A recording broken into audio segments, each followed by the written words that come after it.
Hentuan tayo habang kumakain ako. Umpisahan natin doon sa mga mahilig mangumusta sa atin. Lalo na sa mga OFW, no? Kalimitan sa mga kamag-anak natin. I-chat sila, kukumustahin tayo, di ba?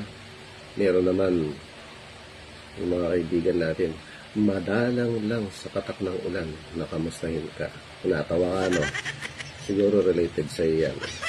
Diba, lahat ng nangungumusta sa atin, kukumustahin lang talaga tayo. Hindi yung kukumustahin ka, may kailangan.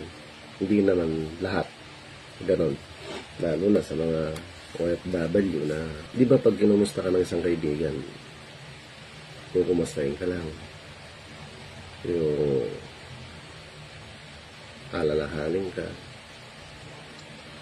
Pero meron tayong mga kaibigan na madalang lang kung magparamdam. Pag nagparamdam naman, iniisip mo,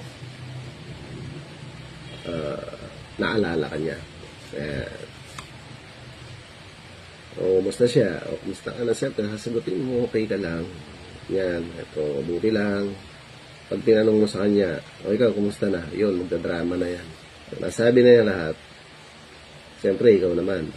Medyo, dahil mababa ang loob mo, may kinikita ka, bibigyan mo yan sa gusto niya.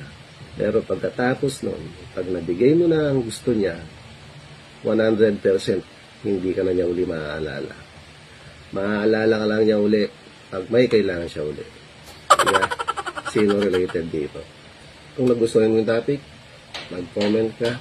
Then, i-continue natin yan sa susunod na video. Follow and share.